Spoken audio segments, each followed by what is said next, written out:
Hey, Speedwinghere here. So yesterday I put out a video about fairness and difficulty in Fire Emblem and how I propose a system for rating the difficulty of the games that's different from the current tier list system.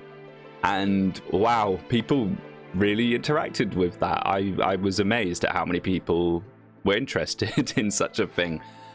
And sadly, I didn't really explain myself too well. So I think this is worth a follow-up. So what did I actually mean by this? There has been so many comments and I've really enjoyed reading through them all, with a lot of people offering their own suggestions and their own arguments. Some people very, very mad at me. So I'm just going to clear up what this actually means. And I should have done this in the original video. I apologize. I just didn't expect so many people to actually be interested in it. So when you look at this, you can see that I have Frasier right in the bottom. Does this mean that I think Frasier is easy to complete? No. So what I'm actually effectively doing here with this graph is I'm taking their overall, how hard it is overall to beat them, and splitting that bar into actual difficulty and what I deem personally as being unfair. Now, there is a kind of irony in me thinking that tier lists were too subjective and then creating my own thing that is also subjective. Perhaps it is near impossible to not have your opinions affect things. But if you take a look at this graph here, maybe this will explain a little better by what I mean. Wow, what a beautiful graph, aren't I a paint wizard? So, basically, what I was trying to say is that while the games may be harder to complete than others, there should be a metric for why that is. So I wasn't saying that Frasier was the second easiest game to beat in the series, far from it. And to be fair, in hindsight, I was probably a little too harsh on Frasier, just because I thought it'd be funny to do the whole rile up elitists thing. However, I do still think that Frasier is massively overstated, massively.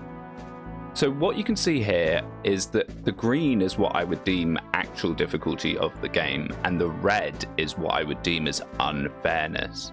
So this means that I don't think that Conquest is the hardest game to beat in the series, far from it, but that it's the most fair and difficult game in the series.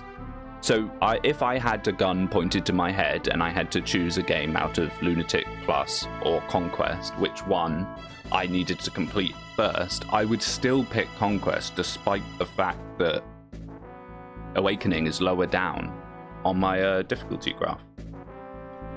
So while I've got you, I suppose I should better address the other elephant in the room, and that is New Mystery.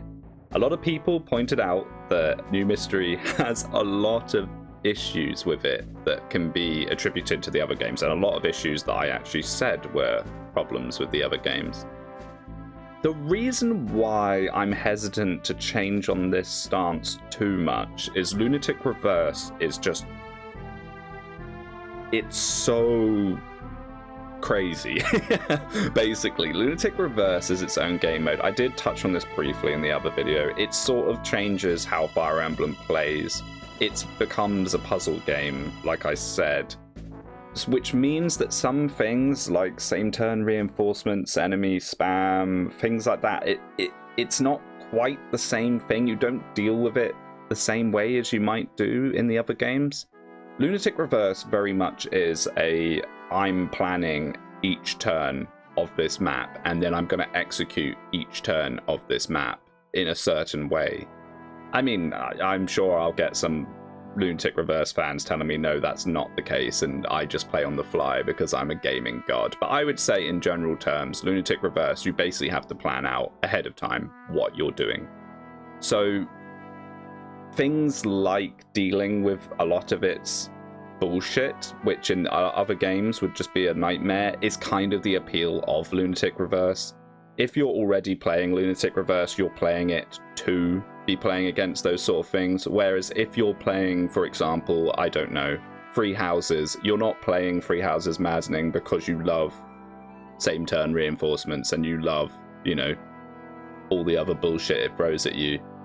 So again, it's a really hard thing to judge. In fairness, maybe I should have moved it across, and I could move it across a bit. I would still put it in fair, just by the nature of what Lunatic Reverse is. But what I'm basically trying to say is that stuff in Lunatic Reverse that many people might consider unfair, I think is fair in the context of Lunatic Reverse. If that makes sense. Does that make sense? Maybe I've just kicked the hornet's nest even more with dubious statements like that. I mean, the main thing that I just find so interesting about this is it's just opinion-based. It's opinion-based. I was trying to push away from something that was a little more opinion-based, but somehow made it even worse. Like, what players individually deem as fair or unfair, and this was brought up in the comments quite a few times. Aspects of Frasier, for example, things like the fog and stuff that I personally deem as unfair mechanics. Other people, you know, that they see that as great. And then there's probably things in Conquest that I think is perfectly fair. Stuff like stat lowering and poison strike. I had a few people talk about that. I think that's really fair because that, you know, stops juggernauting, and there's plenty of ways to deal with it and mitigate it, even if it does come down to just waiting turns for it to go away.